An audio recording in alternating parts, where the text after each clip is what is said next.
Mina, sa message mo nung December 11, which was a Sunday, may sinasabi ng isang delivery.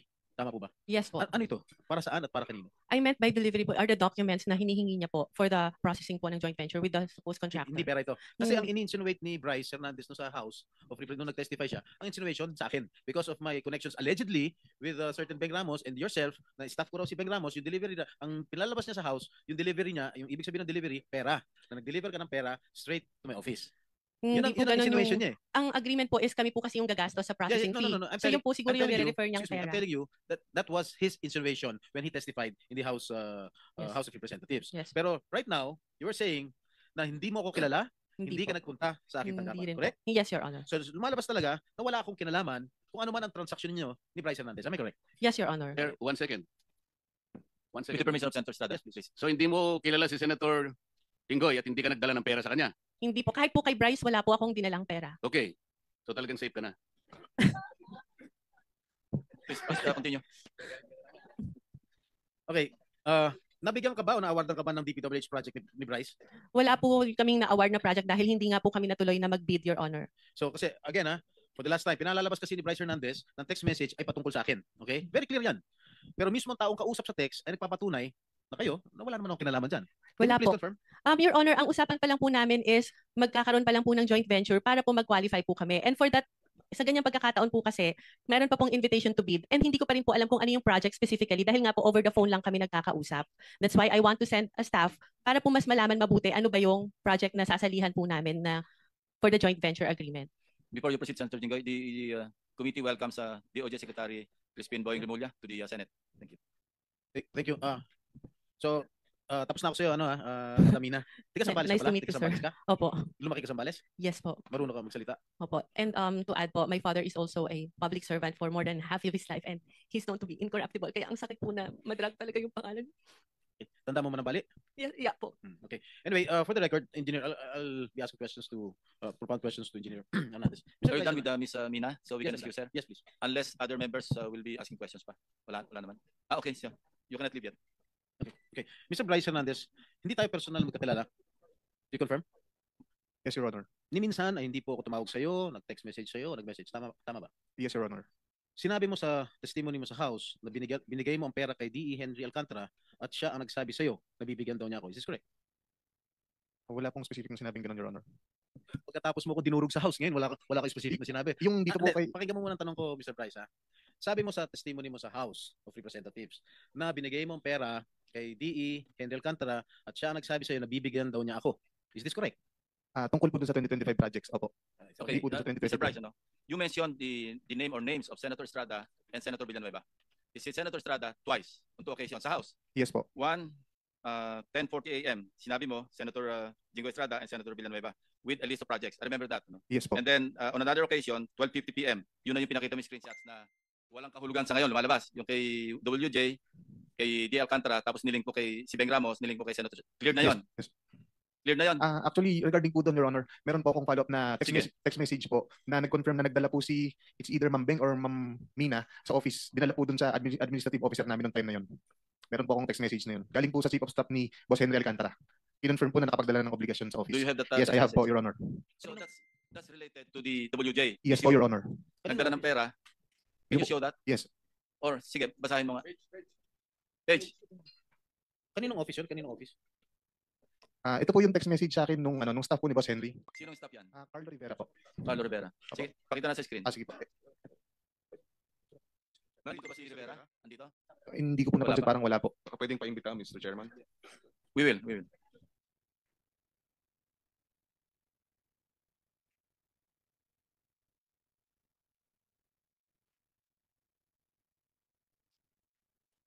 While waiting, yung isa pang pagkabanggit mo sa kanilang dalawa, yung 10:40 a.m. do sa House hearing ng September 9, di ba? September 9. Okay. Sinasabi mo, nagbaba si Senator Estrada ng 355. Yes po, Si Your Senator Honor. Villanueva nagbaba ng 600 million. Yes po, pero hindi po Okay, 2025 yun kay Senator Joel po. Hindi po. Hindi, 600 million sabi mo. Opo, pero Okay, hindi we po sa check yung 2025. GAA. No? Yung kay Senator Villanueva, in fairness to him, hindi namin makita sa GAA yung mga enumeration mo o yung enumerated list of projects. As para sa Senator Jinggoy, nakita namin talaga yung 7 items kasi item for item, chinek namin, nagtugma doon sa sinabi mo. But in fairness to Senator Villanueva, unless you modify the list that you enumerated at tumama doon sa aming chinecheck, then we will also hold him into account. But as of now, we cannot. That's why I did not mention him. Yung 600 mo, mali eh. Mali yung description mo. At wala kami makita. But I want to be truthful, ano? As para Senator Jinggoy, nakita namin 355. Now, ibang usapan yon doon sa sinasabi mong 30%. The burden of proof is on you. Kasi sinabi mo, meron 30% si Senator Jinggoy. Yes po. Oh, how will you prove that? Si Boss Henry po actually, babasahin ko na po. Okay na ba yung screenshot niya? Oh, sige. Pakilabas mo muna yung screenshot.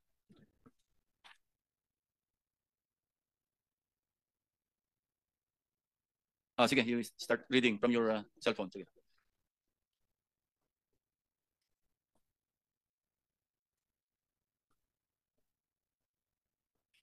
Hindi mabasa yung green. Basahin mo na lang dyan.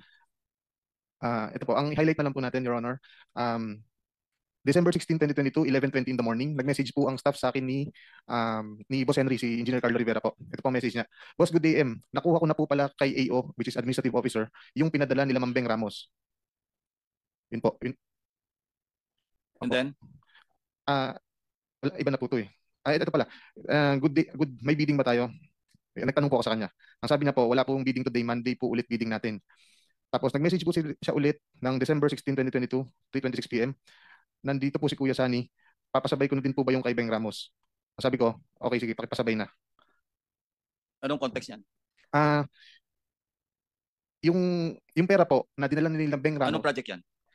Your Honor, nakalimutan ko na yung specific ng project to, ng 2022. May nakakalimutan? Bryce, kumpletuhin mo yung context, no? In fairness to Senator Jinggoy. And in fairness to Beng Ramos, kasi big eh. Opo. Sinabi mo nga ipapadala. Buuin mo yung istorya bago natin itackle yan. Sige po, Your Honor. Try to recall, try to remember, and then kumuha ka pa ng additional proof. Because sa akin, face value eh. Yes, Walang Your Honor. context eh.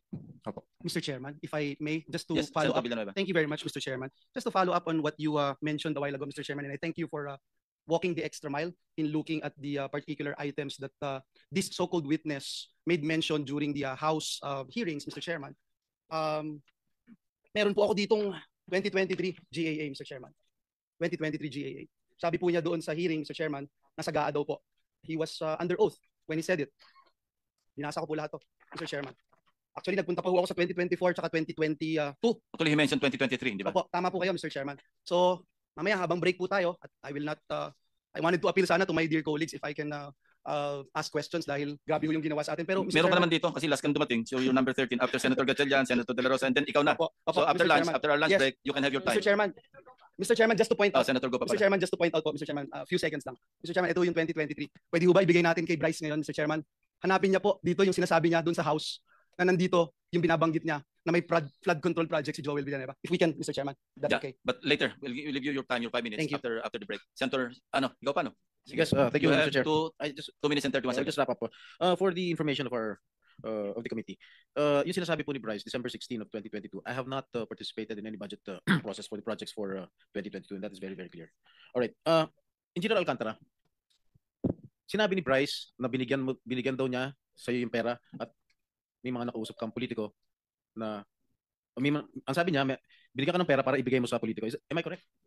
Is that true? Is that true? Can you confirm? No, Your Honor. Respectfully deny po yung sinasabi niya. Ano po? Respectfully deny po yung sinasabi niya na binigay niya po sa akin na may mga ganun pong issue, Your Honor. So tama si Senator Lacson, the burden of proof lies with you, Mr. Hernandez. Kasi tahasan mo sinabi sa House of Representatives at kinundinan naman ako ng taong bayan dahil sa isang salita mo na ako raw ay humihingi ng 30%. Okay? Mga kababayan, to my colleagues here in the Senate, I have already been crucified, vilified in the past. And I am, again, an easy target. Kahit sino, pwedeng sabihin nilang pangalan. Pag sinabi mo ba, si Senator Hontiveros, humihingi ng 30%, maniniwala ba tao? Hindi. Pag ako, si Senator Estrada, humihingi ng 30%, maniniwala ba tao? Yes. Dahil, I have my past. Meron akong mga nakaraan na issues. Kaya, I'm very vulnerable to all these attacks. And I deny vehemently na merong hinihingi akong porsyento sa mga proyekto. Okay? And siguro, sinabi na ni D. Henry Alcantara, na panay hearsay lang. Nakita mo ba na binigyan ako ni Henry Alcantara ng pera? Did you see? Did you ever see Alcantara handing money over me to me? I don't think so. Pero ba may nakita ka ba? Sagutin mo lang, yes or no, may nakita ka ba? Wala po. Okay. That's all, Mr. Chair. Thank you, Senator Estrada. Senator Win. Thank you, Mr. Chairman. Mr. Chairman, umalis na ho si Secretary Vince. Meron pong representative ang DPWH. Is there anybody from the DPWH? Who is, Anyone bang staff? Meron bang representative? Dinala niya lahat. Dinala niya lahat. Anyways, Mr. Chairman, do we have a representative from COA, Mr. President? COA? Anybody from COA? Wala rin. No, well, Mr. President, yung punto ko ho kasi, ang District Engineering Office, parang maliit ho yan ng DPWH. No? Sila yung nagpaplano, sila gumagawa ng work program, sila rin nagpapabid, sila nag-i-inspect, at sila rin nagbabayad sa kontraktor. So kung nagsasabuatan ho yan, wala na ho tayong magagawa. Pero meron ho tayong safeguard dyan, yung COA. That's why it's important na matanong ho natin yung COA, lalo na ho yung revelation po ng ating chairman, Senator Lacson, na yung mga projects na binayaran, for example po, may isang project in just 34 days na bayaran na from the time the notice of award na bigay. Meron nung isang project in 15 days after the notice of award na bayaran na ho. So lahat po ito lalabas sa post-audit. Ang tanong, bakit po nakalampas po sa post-audit? At sunod-sunod po yung pangyayari. So may I request the committee na maimbitahan po ang COA, specifically po yung resident team, audit team leader na si Ms. Cinderella Santos. Siya po yung in charge, I believe, during those times. And also the other COA resident auditors were present during the times of 2022 all the way this time. We'll do that, Senator Sherwin. Thank you, Mr. Chairman. Tatanong po ako sa ibang topic and I want to direct this to the DBM.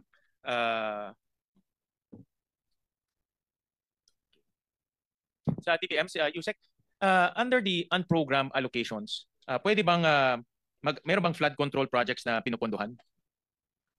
Your Honor, yes, Mr. Chair, we have funded some flood control projects under the unprogrammed appropriations. Itong mga flood control projects, are these specified in the GAA? Naka-align item ba sila? Kasi unlike sa program, nakasulat sa libro yun. Yung pinakita ni Senator Joel, lahat nakasulat sa libro yun. So, sa unprogram ba, naka-line item ho siya?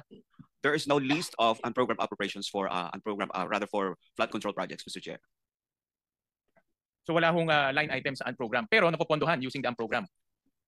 Yes, Mr. Chair. Tama. So magkano ho ang before I do that, ano ho ang proseso sa pagre-request ng flood control sa unprogrammed funds? So, Mr. Chair, as far as the provisions of the unprogrammed appropriations, there's a need for us to have the certification of excess revenue from the Bureau of the Treasury before we unlock the unprogrammed appropriations. Now, as to the release of the projects for not only for the flood control, but also for other projects, infrastructure projects, because we have some under the provision po, meron po tayong tinatawag na yung support to infrastructure projects and even social services. So that's the SAGIP. Yes, Mr. Chair. SAGIP under unprogram. But we want to focus on program. Paano makaka-access para sa flood control project sa unprogram? Assuming may excess fund. Ano ang proseso? Sino magre-request? Sino mag-approve? Okay. So the process, Mr. Chair, is nandun po sa special provision kung ano yung mga priorities po natin as to how we're going to fund the unprogrammed appropriations. So we have a list here, Mr. Chair, of those approved already, the unprogrammed appropriations. No, let's talk about the process first. Paano yung proseso? For flood control lang For flood control, alam ko meron yung social services, meron yung military modernization, but let's focus only on flood control. Paano ang proseso para ma-access ang program para sa flood control projects? Anong step 1? Anong step 2? Kasi hindi siya naka-line item, di ba? Tama, Yusek? Yeah. Naka-lump-sum ang program, yeah. Correct? So, walang line item siya. Hindi natin alam kung ano yung mapupondohan. Yes, correct? Mr. Chair. So, anong proseso ngayon para mapondohan yung mga flood control projects? Yeah. Basically, Mr. Chair, it's a request from the agencies. In this particular case, the Department of Public Works and Highways, you have to submit the special budget request for us. So, of course, with the supporting documents that these projects are being evaluated